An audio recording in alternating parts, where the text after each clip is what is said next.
నమస్తే. నేను Mahender signature studio నుండి. నిన్న జరిగినటువంటి ప్రవీణ్ పగడాల గారి యొక్క ఇన్సిడెంట్ చూసినట్లయితే చాలామంది కూడా ఇది యాక్సిడెంట్ అని కొంతమంది చెప్తుంటే, కొంతమంది ఎవరో హత్య చేసి ఆయనని అక్కడ కొంత యాక్సిడెంట్ లాగా చిత్రీకరించే ప్రయత్నం చేశారు అని చెప్పేసి అనేక రకాలైనటువంటి అనుమానాలనైతే వ్యక్తపరుస్తూ ఉన్నారు. ప్రధానంగా విజయ్ ప్రసాద్ రెడ్డి గారు అనేటువంటి పాస్టర్ గారు ఈ యొక్క సంఘటన విషయమై తను కర్త కర్మ క్రియగా నిలబడటం అనేది నిజంగా చాలా గొప్పగా ఆయనని హర్షించదగ్గటువంటి విషయం అది. ఎందుకంటే అనేక రకాలుగా గత కొంతకాలంగా చూసినట్లయితే పాస్టర్ల మీద కానీ, పండితుల మీద కానీ, ఆలింల మీద కానీ ఈ రకమైనటువంటి దాడులు ఏ రకంగా కూడా మంచివి కాదు. ఎందుకంటే రీసెంట్గా చూసినట్లయితే భూలక్ష్మి ఆలయంలో కూడా ఇదే రకమైన సంఘటన. ఒక సోదరుడు వచ్చి ఆయన మీద యాసిడ్ దాడి చేయటం అనేది చాలా బాధాకరమైన విషయం. అండ్ పోలీసులు చాలా చక్కగా స్పందించారు. తెలంగాణ పోలీసులు, ఇక్కడ ఉన్నటువంటి ముఖ్యమంత్రి గారు కూడా గతంలో చిలుకూరు బాలాజీ ఆలయం పైన ప్రధాన అర్చకుడి పైన రంగరాజన్ గారి మీద కూడా ఇదే రకమైనటువంటి దాడులు జరగటం. అయితే ఇప్పుడు ప్రధానంగా ప్రవీణ్ పగడాల గారు ఆ రోజు నిన్నటి రోజున రాత్రి ఒంటరిగా వెళ్ళటం అనేది కూడా కొంత రకంగా అది అడ్వైజబుల్ కాదేమో. ఎందుకంటే ఆయనకి ఇలా తొందరగా నూరేళ్ళు నిండిపోతాయని ఎవరు కూడా ఎక్స్పెక్ట్ చేయలేదు. ఎందుకంటే ప్రధానంగా ఆయన అనేక విషయాలపైన లేవనెత్తినప్పుడు అది ఇతిహాసాలు కావచ్చు, పురాణాలు కావచ్చు, బైబిల్లో నుండి కావచ్చు, అలాగే ఖురాన్ నుండి కూడా కావచ్చు, ఇలాంటి విషయాల మీద చాలా అనేక విషయాల మీద ఆయన ముక్కుసూటిగా మాట్లాడడం లాంటివి జరిగింది. అయితే ఇలాంటి నేపథ్యంలో కొంత ఒంటరిగా తిరగడం కూడా కొంత శ్రేయస్కరం కాదేమో అని నాకు అనిపించింది. కొంత ఎవరినన్నా తీసుకొని ప్రయాణం చేస్తుంటే బాగుండేదేమో అనిపించింది. మొత్తం మీద ఏదైనైతేనేమి దీని మీద తెలంగాణ నుండే కాకుండా ఆంధ్రప్రదేశ్ యొక్క ముఖ్యమంత్రి గారు, హోమ్ మినిస్టర్ అనిత గారు, డిప్యూటీ సీఎం పవన్ కళ్యాణ్ గారు కూడా పర్యవేక్షిస్తున్నట్టుగా ఇన్ఫర్మేషన్ అందుతూ ఉంది. అయితే ఏది ఏమైనా సరే ప్రవీణ్ పగడాల గారి యొక్క పోస్ట్ మార్టం కూడా అయిపోయింది. అసలు ఎంతగానో ఎదురు చూస్తున్న రెండు రాష్ట్రాల తెలుగు ప్రజలు అసలు ఆ పోస్ట్ మార్టం రిపోర్ట్లో ఏ రకమైనటువంటి విషయాలు బయటపడతాయని ఎంతో ఆసక్తిగా ఎదురు చూసిన పరిణామాలు చోటు చేసుకున్నాయి రెండు రాష్ట్రాల్లో కూడా. కానీ ఆ పోస్ట్ మార్టం రిపోర్ట్ రాకన్నా ముందే ప్రవీణ్ పగడాల గారి యొక్క పార్థివ దేహాన్ని ఆ హాస్పిటల్ నుంచి తరలించడం జరిగింది ఇప్పుడు హైదరాబాద్కి. అయితే రోజంతా ఉత్కంఠగా చూసినటువంటి ఆ పోస్ట్ మార్టం రిపోర్ట్లో అనేకమైన అభ్యంతరకరమైన విషయాలు పాస్టర్లందరూ గుండె భారం చేసుకొని క్రిస్టియన్ సోదరులంతా కూడా ఎంతగానో బాధిస్తూ ఉన్న సంఘటనని చూసాం. అయితే సాయంత్రం కావచ్చింది, ఈలోగా పోస్ట్ మార్టం రిపోర్ట్ ఏమైనా వస్తాయేమో అని చాలామంది ప్రముఖ పాస్టర్లు, రాజకీయ నేతలు, అలాగే లోకల్ రాజమండ్రిలో ఉన్నటువంటి ఎమ్మెల్యేలు, ఎక్స్ ఎంపీ కూడా అక్కడ లోకల్గా మార్గని భరత్ గారు కూడా, ఇక చెప్పుకుంటూ పోతే అలా అనేకమైన రాజకీయ నాయకుల నుండి పడితే, పాస్టర్ల నుంచి పడితే, అండ్ ప్రధానంగా కుల మతాలకు అతీతంగా చాలామంది కూడా ప్రవీణ్ పగడాల గారికి మద్దతు తెలపడానికి, ఇంకా మనిషే లేనప్పుడు ఇంకా ఆయనకి ఏ రకమైనటువంటి మద్దతు లభించినా కూడా ఆ కుటుంబానికి ఏ రకమైనటువంటి ఆ శ్లోకాన్ని అయితే తిరిగి తేయలేము. ఖచ్చితంగా ఆ భగవంతుడే వాళ్ళకి మనోధైర్యాన్ని ప్రసాదిస్తాడని అయితే కోరుకుంటున్నాం. అయితే గడిచినటువంటి ఈ 24 గంటల్లో క్రిస్టియన్ సోదరులంతా కూడా కలిసి ప్రవీణ్ పగడాల గురించి కదలటం అనేది ఏ రకంగా కదిలారనేది మనం చూసాం. అయితే ఇదే రకంగా గనక ముందు ముందు ఇలాంటి దాడులు గనక కొనసాగిస్తే గనక ఇది శ్రేయస్కరం అయితే కాదు. ఎందుకంటే మనమంతా మనుషులం. ఈ భూమి మీద మనకంటూ రాసిపెట్టినటువంటి కొన్ని రోజుల్లో మాత్రం ప్రయాణం మనం చేయాల్సి ఉంది. అయితే అనేకమంటి గ్రంథాలలో చివరి రోజులు అనేవి ఉన్నాయి, స్వర్గ నరకాలు అనేవి ఉన్నాయి. ఏది నిజం ఏది అబద్ధం అనే అన్వేషణ కొనసాగించేటువంటి పండితులు కావచ్చు, పాస్టర్లు కావచ్చు, ఈ రకంగా బలవుతారు అనేది అయితే అనుకోలేదు. కానీ బై ఎనీ ఛాన్స్ ఈ సంఘటన ఒకవేళ కేవలం యాక్సిడెంటే అయి ఉంటే గనక సంతోషకరమైనటువంటి విషయం యాక్చువల్లీ. లేదు ఎవరైనా దాడి చేశారు అని అంటే ఖచ్చితంగా చట్టపరంగా వాళ్ళని చాలా కఠినంగా శిక్షించాల్సిన విషయం ఇది.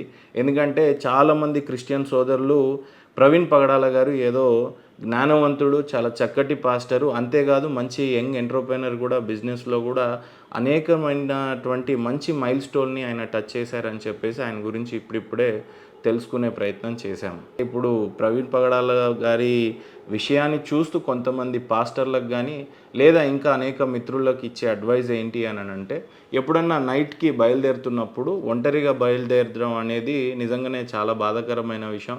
అయితే టోల్ గేట్ దగ్గర వచ్చినటువంటి విజువల్‌లో ఆ లైట్ ముందుగానే ఎవరన్నా పగలగొట్టారా? లేదు పగలగొట్టి ఉంటే ప్రవీణ్ పగడాల గారు అంత అంటే నాకు కొద్దిగా డౌట్ వచ్చిందేంటంటే, ఆ టోల్ గేట్ దగ్గర ఆయన బండి ఏదో లైట్‌గా తోస్తున్నట్టుగా, అంటే ఆ విజువల్స్ అంత క్లారిటీగా లేదు. అప్పుడే ఏమన్నా అంతకు ముందే ఏమన్నా ఆ టోల్ గేట్‌కి ముందే ఏమన్నా ఇన్సిడెంట్ చేసి, ఆ భయంతో ఏమన్నా మెల్లగా మెల్లగా ముందుకెళ్తున్నాడు అన్నట్టుగా కనపడేటట్టుగానే ఆ విజువల్స్ ఉన్నాయి. మరి ఆ లైట్ ముందుగానే పగలగొట్టితే మరి ఆయన అంత దూరం ప్రయాణం ఎలా చేశాడు అనేది నాకు కూడా ఒక రకమైనటువంటి డౌటే వచ్చింది. అండ్ ఆ ఇన్సిడెంట్ చూసినట్లయితే ఆ లోయలో పడినటువంటి బైక్‌ని చూసినట్లయితే అక్కడేం డివైడర్ లేదు. కనీసం కర్వ్స్ లేవు. కనీసం ఆయన పడిపోతే కనీసం ఆ విజువల్స్‌లో చూసినట్లయితే మట్టి రకంగానే కనపడతా ఉన్నాయి. అంత బలంగా తగిలేటట్టుగా అయితే ఆ ప్రాంతంలో అయితే ఏమీ కనపడలేదు. దయచేసి ఆంధ్ర రాష్ట్ర ప్రభుత్వానికి నా యొక్క విన్నపం ఏంటంటే, నారా చంద్రబాబు నాయుడు గారికి, అలాగే డిప్యూటీ సీఎం పవన్ కళ్యాణ్ గారికి, హోమ్ మినిస్టర్ అనిత గారినైతే చాలా అప్రిషియేట్ చేయొచ్చు. ఎందుకంటే తను స్వయంగా పట్టించుకోవటం, ఈ యొక్క ఇన్సిడెంట్ మీద తను స్పందించడమే కాకుండా ప్రెస్ మీట్ పెట్టటం, అండ్ సమగ్రంగా ఖచ్చితమైనటువంటి రిపోర్ట్స్‌ను, నివేదికని కరెక్ట్‌గా ఇన్వెస్టిగేషన్ చేపిస్తామని చెప్పేసి తను హామీ ఇవ్వడం లాంటివి అయితే అనిత గారు దయచేసి ఇది ఏదో నామమాత్రం ప్రెస్ మీటే అవ్వకుండా, నామమాత్రంగానే ఏదో ఇన్వెస్టిగేషన్ చేస్తామని అనకుండా, ఖచ్చితంగా అనేకమైనటువంటి కేవలం ఇది ఏదో పాస్టర్లు, క్రిస్టియన్స్‌కి సంబంధించిన విషయంలా కాకుండా, శాంతి భద్రతల విషయంలో గానీ, లేదు సేఫ్టీ విషయంలో గానీ, ఖచ్చితంగా మీరు దగ్గరుండి ఈ ఇన్వెస్టిగేషన్ చేయిస్తారని మనస్ఫూర్తిగా నమ్ముతూ ఉన్నాం. అలాగే ఈ కేస్‌ని దర్యాప్తు చేస్తున్నటువంటి నరసింహ కిషోర్ గారు కూడా గతంలో అనేకమైనటువంటి కేసులు సైబర్ క్రైమ్స్ గురించి గానీ, గంజాయి డ్రగ్స్ గురించి గానీ, అనేకమైనటువంటి విషయాలలో చాలా మంచి మంచి క్యాంపెయినింగ్స్ చేసున్నారు. మంచి ఇన్వెస్టిగేషన్ చేసినటువంటి సమర్థం కలిగినటువంటి పోలీస్ ఆఫీసర్ అతను. సో, ఆయన కూడా ఈ కేస్‌ని దగ్గరుండి హాస్పిటల్‌లో నుంచి వచ్చేటువంటి పోస్ట్ మార్టం రిపోర్ట్‌లో ఏ రకమైనటువంటి ఇంకో సెకండ్ థాట్ ఇవ్వకుండా, ప్రజల యొక్క మనోభావాలు దెబ్బతినకుండా, అక్కడ ఖచ్చితమైనటువంటి వాస్తవాలే బయటికొస్తాయి అని చెప్పేసి, అలాగే ప్రవీణ్ పగడాల గారి ఫోన్ నంబర్స్‌ని ట్రేస్ అవుట్ చేయటం గానీ, సీడీఆర్స్‌ని తెప్పించే విషయంలో గానీ, లొకేషన్ ట్రేస్ చేసే పద్ధతిలో గానీ, ఆయన బైక్ ఎటెటు ట్రావెల్ చేశాడు ఏంటి అని చూపించే విషయంలో గానీ, అనేకమైనటువంటి రిపోర్ట్స్ ఇంకా రావాల్సి ఉన్నాయి కాబట్టి, ఇప్పుడే పార్థివ దేహాన్ని అక్కడి నుంచి బయలుదేరే విధంగా ఏర్పాట్లు చేసిన పోలీస్ ఆఫీసర్లు కూడా పార్థివ దేహం అక్కడి నుంచి బయలుదేరకన్నా ముందే రిపోర్ట్స్ వస్తాయేమో, వాటి మీద సరైన అటువంటి కాన్ఫిడెంట్‌గా ఉండేటువంటి రిపోర్ట్స్ ప్రజలకి తెలియజేస్తారేమో అనుకున్నాము. బట్ ఇంత తొందరగా కాదేమో, అండ్ వాళ్ళకి లా అండ్ ఆర్డర్ ప్రాబ్లమ్ కూడా చాలా పెద్ద ఇష్యూ లాగా మారింది కాబట్టి, మేబీ ఫస్ట్ బాడీని పంపించిన తర్వాతనే రిపోర్ట్స్ ఏమన్నా ఉంటే ఖచ్చితంగా చెప్తారేమో నిజాలు. ఎందుకంటే నేను చూసినటువంటి ఇదిలో బ్రదర్ షఫీ గారు స్పందించడం గానీ, లేకపోతే విజయ్ ప్రసాద్ రెడ్డి గారైతే పాపం ఆయన నిన్నటి నుంచి వాళ్ళ నమ్ముకున్నటువంటి ప్రజల కోసం ఖచ్చితంగా ఆయన నిలబడిన తీరు గానీ చాలా అప్రిషియేట్ చేయాల్సిన విషయం అండి. ఎందుకంటే ఎప్పుడైనా సరే ఇలా మన వాళ్ళకి ఎప్పుడైనా చెడు జరిగింది అని అనుకున్నప్పుడు నిలబడగలిగే ఒక స్నేహితుడు కావచ్చు, లేకపోతే సహచరుడు కావచ్చు, మీలాంటి మిత్రుడు లాంటి మనిషి దొరకటం కూడా ఈ రోజులలో చాలా అరుదే. ఏది ఏమైనప్పటికీ ప్రవీణ్ పగడాల గారి యొక్క మరణం అయితే చాలా మిస్టీరియస్‌గానే ఉండిపోయింది. అది అలా ఉండిపోకుండా ఉండడానికి ఆంధ్ర రాష్ట్రం యొక్క ముఖ్యమంత్రి గౌరవ సీఎం నారా చంద్రబాబు నాయుడు గారు ఖచ్చితంగా దీని మీద విచారించారు. పొద్దున్నే కలెక్టర్లకు, ఎస్పీలకి, పోలీస్ ఆఫీసర్లందరికీ కూడా డైరెక్షన్స్ ఇచ్చారు. ఖచ్చితంగా దీని మీద సరైన రిపోర్టు, నిజమైన ఇన్వెస్టిగేషన్ చేయమని చెప్పారని డైరెక్షన్స్ ఇచ్చినట్టుగా తెలుస్తూ ఉంది. సో, ఏది ఏమైనా గానీ ప్రవీణ్ పగడాల గారినైతే తిరిగి తీసుకురాలేం గానీ, మళ్ళీ ఫ్యూచర్‌లో ఈ రకమైనటువంటి ఇన్సిడెంట్స్ జరగకుండా ఉండాలి అనంటే ప్రభుత్వాలు చట్టబద్ధంగా చాలా కఠినమైన శిక్షలు విధించాలి. ఒకవేళ నిజంగా ఇది మర్డర్ మిస్టరీ లాంటివి అయితే హత్య చేసి దీన్ని యాక్సిడెంట్గా చిత్రీకరించే లాంటివి జరిగి ఉంటాయి. ఒకవేళ ఏదన్నా బండి వచ్చి హిట్ అండ్ రన్ లాంటివే ఉంటే ఖచ్చితంగా ఆ వెహికల్ని కూడా సరైన పద్ధతిలో పోలీస్ అన్నలందరికీ నా యొక్క రిక్వెస్ట్ ఏంటంటే, అక్కడ ఎదురుగా ఒక పెట్రోల్ బంక్ ఉంది. మరి దూరం నుంచి ఆ కెమెరా ఏ రకంగానూ స్పష్టంగా అయితే లేదు హిట్ అండ్ రన్ అని చెప్పడానికి ఒక విజువల్ అయితే ఇచ్చారు వాళ్ళు కష్టపడి చాలా. మరి మీకు కూడా మంచి ఛాలెంజ్ ఇచ్చేటువంటి కేసు ఇది. దీన్ని ఛేదించి ప్రజలందరికీ వాళ్ళ వాళ్ళ యొక్క మనోభావాలకి సరైన ఆన్సర్ విధంగా మీ రిపోర్ట్స్ ఉంటాయని భావిస్తూ ప్రవీణ్ పగడాల గారి యొక్క కుటుంబానికి నా ప్రగాఢ సానుభూతిని అయితే తెలియజేస్తున్నాం. అదే రకంగా గతంలో జరిగినటువంటి భూలక్ష్మి ఆలయంలో నరసింహ అలియాస్ గోపి అనే అకౌంటెంట్ మీద కూడా, అంటే అక్కడున్న పూజారి మీద కూడా యాసిడ్ దాడి అనేది జరిగింది అని అన్నారు.